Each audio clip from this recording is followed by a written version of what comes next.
Bom dia, tudo bem? A mensagem que Deus colocou para mim hoje, ela diz assim: quando nos arrependemos de todo o mal que causamos, o céu celebra com festa. Senhor, tende misericórdia de nós. Perdoa, Pai, todos os nossos pecados, livra-nos de todo o mal, nos afasta de tudo aquilo que não vem de Ti. Nós agradecemos, Senhor, por mais esse dia, pelo alimento, pela palavra, pela presença. Aceita, Senhor, essa nossa oração, esse nosso louvor, pois nós Te amamos, bendizemos, adoramos. Somente Tu é o nosso Deus e em Ti confiamos.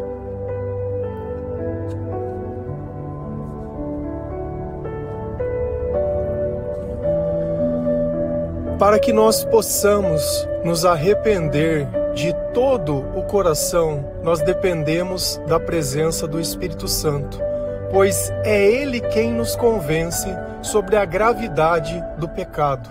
É quando nós podemos olhar a nossa vida e olhar tudo aquilo de ruim que nós fizemos, acreditando naquele instante que estávamos fazendo o certo, porque o diabo, ele nos cega. E quando nós estamos cegos, nós não sabemos o que fazemos. E no final, o resultado da nossa vida é algo que não nos agrada. Quando nós olhamos o nosso passado e o tanto de oportunidade que nós desperdiçamos, essa tal liberdade que nós buscamos, ela simplesmente destrói a nossa vida. Quantas vezes os nossos pais não tentaram nos alertar sobre certas coisas e ignoramos, porque os nossos sonhos eram muito maiores, sem entender que muitas vezes era Deus falando através dele. Quando a gente olha aquela história do jovem pródigo, né, que ele vai para o pai e pede a herança dele. Na verdade, ele queria o dinheiro e queria o que mais? Queria liberdade, queria poder fazer o que queria longe. E quando já não tinha mais recursos, ele conseguiu reconhecer o valor da casa do Pai. E é assim que nós vivemos. Nós temos dentro de nós um sentimento de uma necessidade de amor, mas dentro dos nossos pensamentos nós não temos a sabedoria. Então nós acreditamos que se nós possuíssemos as coisas, tudo teria dado certo. E vai chegando um momento onde nós já não temos mais recursos. Tudo que nós vamos fazer, nós temos alguma espécie de dependência. Se eu vou treinar, eu tenho que tomar um pré-treino. Para mim acordar, eu tenho que tomar um café forte. Para mim dormir, eu tenho que tomar um remédio. E cada coisa da minha vida eu preciso de um ritual que eu dependo. Se eu quero me acalmar, eu preciso fumar um cigarro. Se eu tenho que me divertir, eu tenho que beber. Se eu tenho que me satisfazer, é assim. E a gente começa a criar um monte de condições, é algo que é simples. Se Deus estivesse dentro do nosso coração, nós já estaríamos pronto para tudo aquilo que nós tivéssemos que enfrentar durante o dia. Então o cansaço não é algo físico, é algo espiritual, porque quantas vezes nós não fazemos nada e a nossa cabeça está cansada, está sobrecarregada. E tem dia que nós fazemos tudo e chegamos no final do dia com aquele pique, porque quando nós começamos o dia colocando a palavra de Deus em primeiro lugar, a nossa manhã e o nosso dia ele se torna muito mais especial, porque o Senhor ele habita a nossa vida desde os nossos primeiros minutos.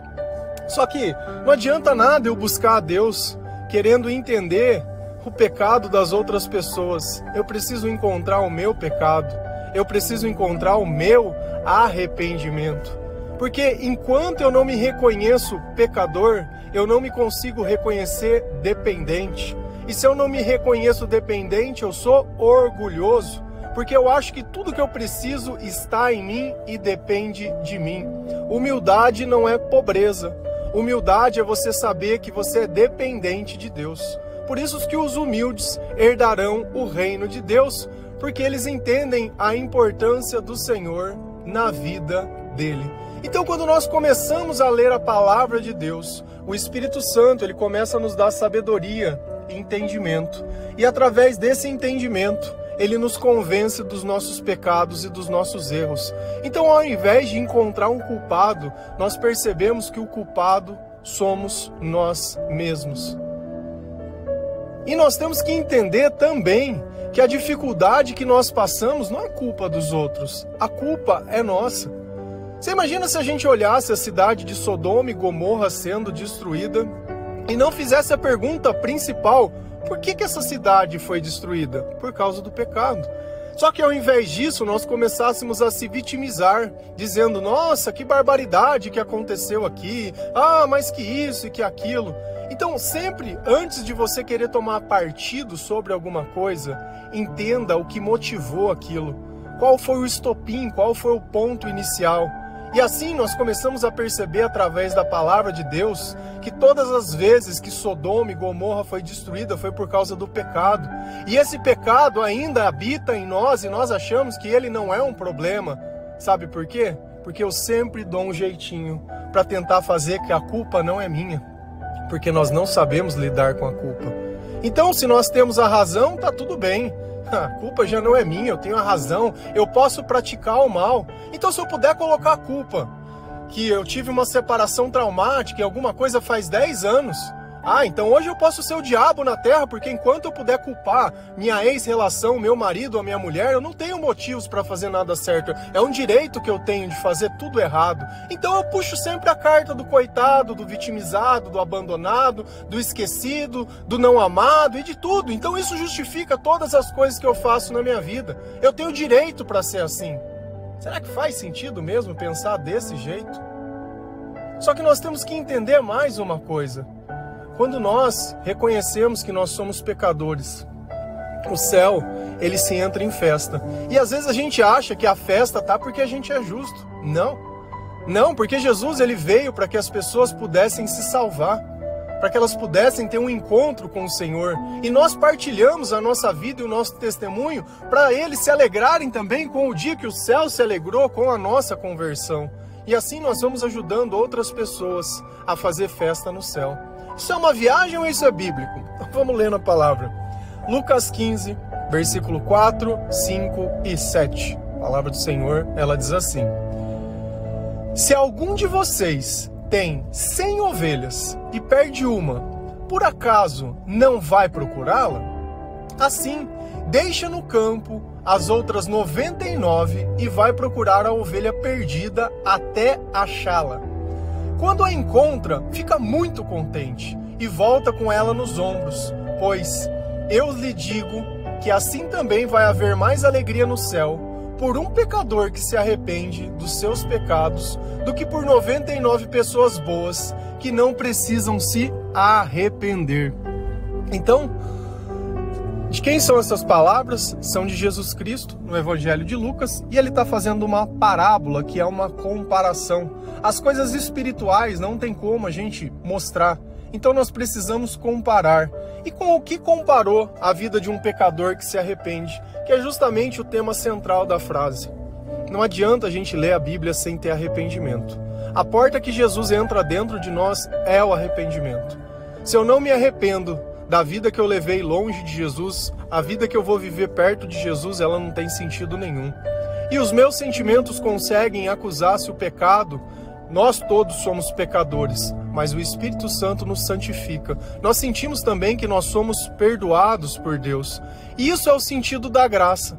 Então, primeiro, eu me sinto pecador, porque o Espírito Santo me dá consciência de tudo mal que eu fiz, de todas as vezes que eu ouvi o diabo, que eu pratiquei, que eu usei a minha própria vida para destruir o meu corpo, achando que aquilo era o prazer e que aquilo era legal, e aprovava as pessoas que faziam as mesmas coisas. Quantos recursos eu não gastei sobre isso? Com bebida, com festa, com orgia, com droga, com remédio e com tudo mais. Tentando achar algum motivo para aquela solidão, para aquele vazio. Então se eu cuidar do meu corpo, se o meu corpo for perfeito, nossa, vai chover mulher em cima de mim. Se eu fosse assim, assado. E a gente começa a criar condicionais, como se nós pudéssemos burlar a falta de Deus e não precisássemos da graça do Senhor. Isso é o orgulho. E o diabo, ele começou a cair desse jeito, achando que o que ele fazia para Deus era o que fazia que Deus tivesse a glória que ele tinha, e não Deus que tivesse dado a condição. Então, quando nós começamos a inverter a ordem das coisas, que as coisas elas começam a ficar perigosas. Então ele começa a contar uma história. E essa história, ele fala que se alguém tivesse 100 ovelhas e uma dessas ovelhas tivesse se perdido, essa pessoa ela não iria tentar recuperar essa ovelha? Eu não sei se você já perdeu um animalzinho, um cachorro, ou alguma coisa, ou até mesmo alguma coisa dentro da tua casa, algo que você esqueceu em algum lugar. Poxa, perdi minha carteira na rua, perdi alguma coisa. E você acha que você está separado daquilo e já não vai encontrar mais. Então dentro de nós começa a existir um sentimento de desespero, de reflexão, de tentar parar, de pensar, de tentar encontrar onde eu deixei, aonde pode estar. Então essa pessoa, dentro dessa situação que Jesus colocou, ele tinha uma ovelha perdida. E ele só ia parar de procurar essa ovelha quando ele a encontrasse. E assim também é a nossa vida. O Senhor, ele não vai parar de nos procurar até que alguém possa nos encontrar, até que o testemunho de alguém possa nos alcançar. E essa é a importância da evangelização. Nós estamos buscando essas ovelhas perdidas. E não acha que essa ovelha ela vai estar lá dentro da igreja, não, ela vai estar marginalizada, ela vai estar esquecida, ela vai estar presa dentro de uma rotina onde ela trabalha até tarde e não tem tempo para ir na igreja. E aí ela acha que ela não tem. E o maior equívoco que a gente pode ter é achar que porque o meu pai, a minha mãe ou alguém da minha família tem uma raiz cristã, que isso vai salvar a minha vida. É como se eu falasse, olha, come por mim porque eu não vou poder comer agora. O que adiantaria? Nada. Então a oportunidade que Deus nos dá através da palavra de Deus é de eu poder entrar dentro do meu quarto, fechar a porta e orar para o meu Deus sem ninguém saber, de eu acordar antes de todo mundo e poder ouvir a Bíblia, de eu estar dentro de algum lugar orando e falando do Senhor, mesmo que seja dentro de um supermercado, em uma fila qualquer ou em qualquer ponto de ônibus ou em qualquer lugar. Eu posso estar ali falando do Senhor, porque o Senhor já me ensinou aonde está o meu pecado e quem é a minha dependência e quem é o meu Salvador. Então nós estamos aqui procurando essas ovelhas e talvez você seja essa ovelha que está começando a ler a palavra de Deus, que está começando a ter consciência do seu pecado, que tem se sentido sujo, com nojo das coisas que você fez, arrependido e querendo ter virado a chave da tua vida, traçado aquela linha que nós já falamos, a linha onde divide aquele homem que não acreditava em Deus, naquele homem que acredita no Senhor. Isso quer dizer que a nossa vida vai ser perfeita? Não, nós entramos no processo de conversão, que é um processo de convencimento, até que eu possa obedecer o Espírito Santo. E o que é ser pecador? É ser desobediente. Se a gente olha Adão e Eva, Deus disse, não coma do fruto. O que eles fizeram? Foram lá e comeram. E Deus definiu isso como pecado. Então a obediência ao Espírito Santo é a santidade. Então no final de tudo, nós procuramos o nosso pecado para podermos nos arrepender, sermos lavados pelo sangue de Jesus. Porque somente Ele pode perdoar pecados. E aí nós entendemos o tamanho da graça de Deus e da misericórdia de Deus, que é receber algo que nós não merecíamos. E começamos a trabalhar na obra de Deus, através da nossa vida, através do nosso testemunho, lendo a palavra de Deus todos os dias e ajudando a encontrar essas ovelhas. Então quando essa pessoa ela encontra a ovelha, ela fica numa felicidade, ela fica numa alegria tão grande que ela fala, olha, encontrei a minha ovelha perdida. Assim também nós, quando nós podemos evangelizar alguém e ver Jesus entrando dentro da casa dessa pessoa, dentro do lábio dessa pessoa, Jesus mudando o coração dos improváveis. Você sabe qual é a maior alegria que eu tenho?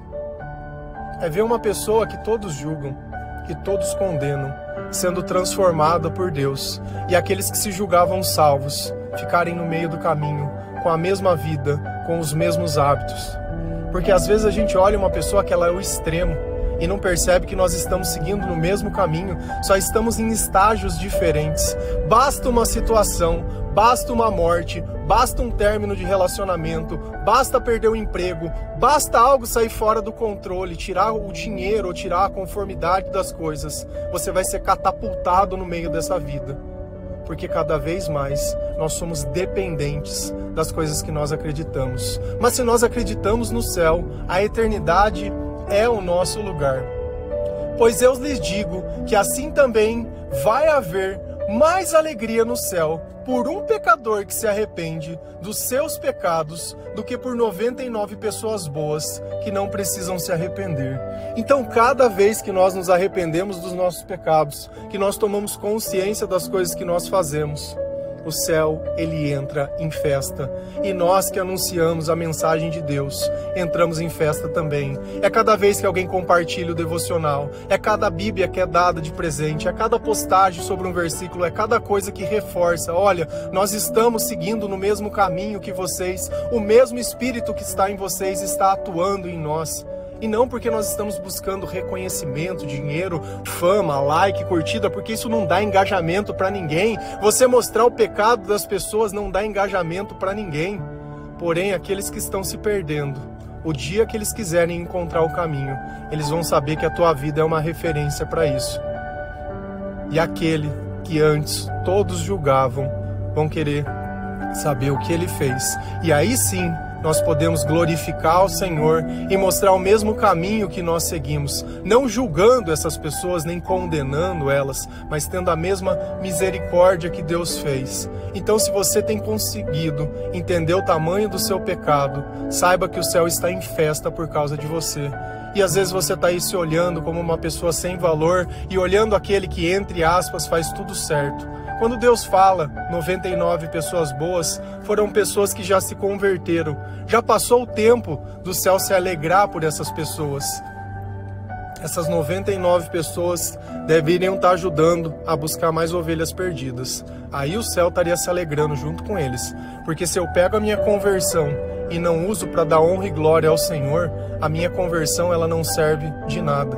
Por isso muitos são batizados na igreja, mas nem conhecem a Cristo, porque vivem num processo de vazio e solidão constante, porque não conhecem a palavra e não se arrependeram dos seus pecados, seguem apenas preceitos religiosos, como se isso pudesse salvar a vida de alguém. Então adianta eu ter religiosidade sem reconhecer que eu sou pecador, sem ter humildade? Adianta eu ficar rotando virtude, falando que eu participo de vigília, que eu faço peregrinações, que eu faço isso, que eu faço campanha, que eu oro X hora, que eu não sei o quê? Será que isso salva alguém? Será que tem exemplo disso na palavra de Deus? Olha que tem. Se a gente vai lá em Lucas 18, versículo 10, 11, 13 e 14, a palavra do Senhor, ela diz assim: 2 homens subiram ao templo para orar. Um era fariseu e o outro publicano. O fariseu em pé orava no íntimo: Deus, eu te agradeço, porque não sou como os outros homens, ladrões, corruptos, adúlteros, nem mesmo como este publicano. Mas o publicano ficou à distância. Ele nem ousava olhar para o céu, mas batendo no peito dizia: Deus, tem misericórdia de mim, que sou pecador. Eu digo que este homem, e não outro, foi para casa justificado diante de Deus. Pois quem se exalta será humilhado, e quem se humilha será exaltado. Então, quem de novo está conversando conosco aqui? Jesus Cristo. E tem uma palavra aqui que é importante vocês entenderem, né? O publicano ou o cobrador de impostos. Qual é o contexto disso? Naquela época, o povo judeu era dominado pelos romanos e alguém precisava cobrar os impostos. Então eles escolhiam alguns judeus, algumas pessoas que eram parte daquele povo e colocavam essa tarefa de cobrar os impostos para os romanos. Só que algum deles, além de fazer esse tipo de tarefa, eles acabavam extorquindo as pessoas, porque eles tinham algum tipo de benefício, de privilégio. Então eles eram pessoas extremamente mal vistas. Ninguém gostava deles, pelas coisas que eles faziam, pelas coisas que eles defendiam. Então você imagina que tinha um povo que era o povo judeu, que era o povo escolhido por Deus, que era o povo que era das tribos de Israel, que tinham as promessas de Deus, e tinham pessoas, entre aspas, no meio dessas que tinham se corrompido e se vendido por dinheiro a trabalhar nessa função. Então, Jesus ele colocou 2 pessoas. 2 homens subiram ao templo para orar. Um era fariseu e o outro era publicano. Então ele colocou um fariseu. Quando você ouvir a palavra fariseu, saduceu, pensa num religioso, em alguém que conhecia as sagradas escrituras, de um mestre da lei. Não era uma pessoa qualquer, não é um afegão médio não, era uma pessoa que tinha conhecimento, que eles estudavam as escrituras sagradas. Eles debatiam. O dia que eles usavam para o descanso, eles faziam para poder ler a palavra, para poder entregar para Deus realmente todo aquele tempo, para que não fosse esquecido. Porque diferente da facilidade que a gente tem hoje de ter uma Bíblia dentro de casa, eles tinham os pergaminhos, os rolos que ficavam no templo. Então lá era a leitura, era lá que eles tinham para conhecer a palavra de Deus. Nós temos algo hoje que é maravilhoso, que é poder ler uma Bíblia dentro da nossa casa. Se você soubesse o poder que isso tem na sua vida, você já teria abandonado muitos vícios, muitos sentimentos ruins e muitas coisas. Mas você só vai saber quando você experimentar.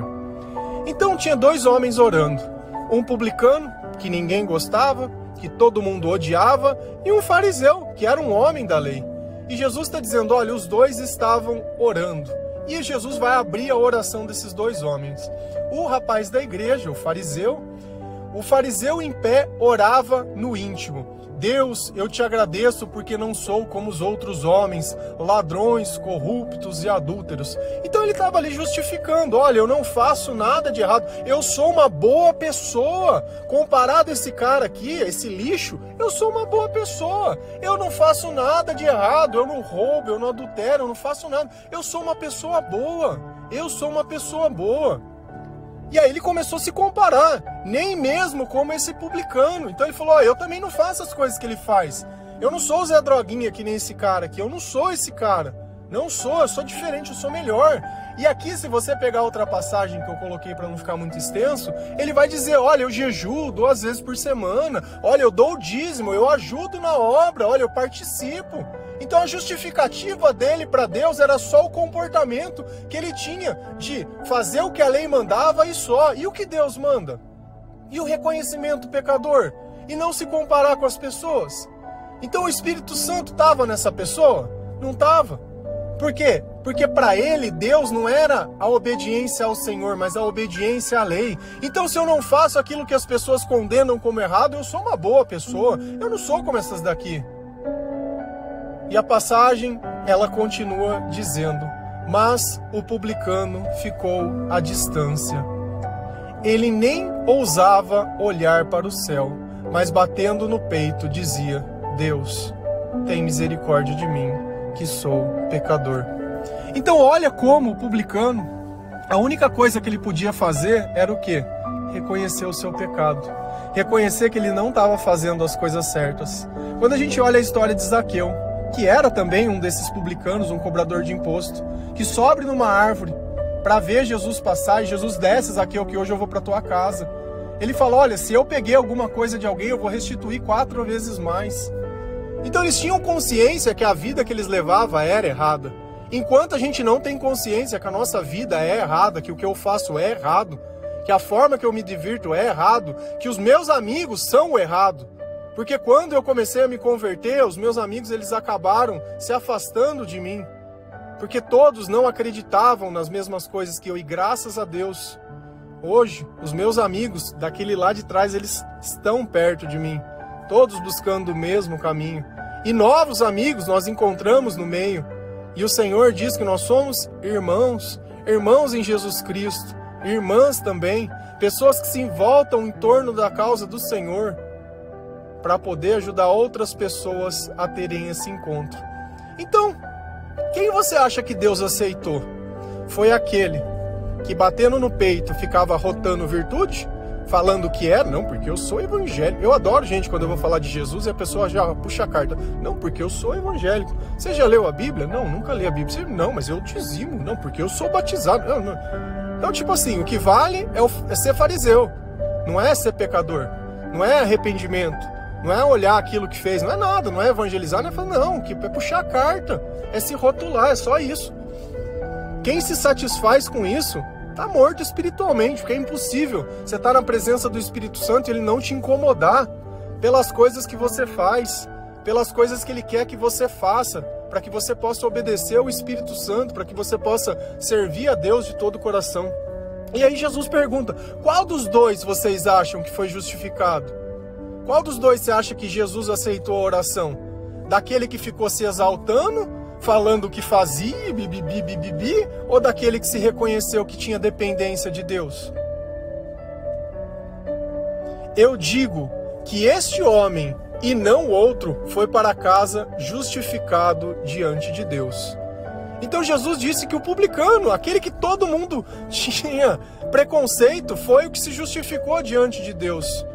Porque Deus não é a opinião dos outros. Deus é a capacidade que nós temos de reconhecer o mal que está dentro de nós. E esse homem sabia que o mal estava dentro dele. E Deus era justo quando ele olhava e falava, olha, Senhor, sem você eu não consigo. Sem você não dá certo. Eu preciso de você. E olha o respeito de dizer, olha, eu nem olhava para o céu, eu nem via, não tinha coragem de levantar. E nós sabemos quando nós estamos nesse ponto, de não ter coragem, de se arrepender, de olhar a nossa vida lá atrás. Nós temos que fazer esse processo, de passar por todos os pontos que nós adoramos justificar. E assistir como se o nosso espírito estivesse vagando ali, entendendo que cada vez que você ergueu a voz para xingar alguém, cada vez que você for injusto, cada vez que você se maltratou o teu pai, a tua mãe para buscar os teus próprios interesses, para viver o filho pródigo, para gastar tudo, para perder toda a herança e perder todas as coisas, e depois ter que voltar e reconhecer que na casa do seu pai, até as pessoas de menos valor eram melhores tratadas do que você no mundo sem nada. Porque quando falta tudo é fácil reconhecer o valor de Deus, né? Deus estava desde o começo tentando cuidar de nós. Desde o começo. Mas nós somos teimosos, nosso coração é duro. Pois quem se exalta será humilhado, e quem se humilha será exaltado. Então não tenha medo de reconhecer o seu pecado. Eu sempre falo, eu sou um lixo. Isso pesa em mim? Ai, porque, cara, eu sou pecador. Graças a Deus, se alguma coisa boa eu faço, é graças a Deus, e eu consigo reconhecer isso, consigo reconhecer a minha vida, eu não tenho vergonha do meu testemunho. Tem gente que se incomoda.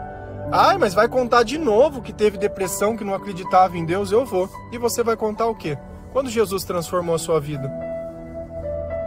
Tá ouvindo os grilos? Tá ouvindo? Tá ouvindo? Eu tô. Porque se você não tem uma linha traçada no chão de mudança, você não se converteu. Porque a história de todas as pessoas passam por uma conversão. Pedro deixou de ser pescador para ser um discípulo. Paulo deixou de ser um fariseu para se tornar alguém que levou aos não-judeus a palavra de Deus. E eu estava vendo essa questão de Paulo ser batizado. Ananias batizou Paulo. Depois que ele deixa de ficar cego dos 3 dias que ele encontrou ao Senhor, ele é batizado por Ananias. Então eu fico imaginando Ananias que estava morrendo de medo de encontrar Paulo, porque Paulo perseguia e matava os cristãos, tendo que batizar esse homem e depois vendo tudo que aconteceu depois. Então quando Cristo ele entra na nossa vida e nós nos arrependemos do nosso pecado, a nossa vida ela se transforma. E precisa ter na nossa vida esse momento que você pode dizer, olha, antes eu era um drogado, antes eu era um bêbado, um adúltero, um alcoólatra, antes eu era um depressivo, dá pra gente se rotular por diversas coisas, um dependente emocional, alguma coisa, mas Jesus ele soube usar o pior momento da minha vida para se transformar o início dos melhores. Amém? Que Deus abençoe cada um de vocês, que o Senhor ele possa tocar o seu coração, que você possa entender que nós lemos a palavra de Deus para que o Espírito Santo revele o nosso pecado, para que nós possamos aumentar a nossa fé e a sabedoria. A palavra de Deus não é para encontrar o pecado dos outros, porque se eu consigo ver o pecado dos outros e não vejo o meu, tem alguma coisa de errado comigo, porque o primeiro pecador sou eu. Amém? Que Deus abençoe cada um de vocês. Feliz a nação cujo Deus é o Senhor. Um bom dia.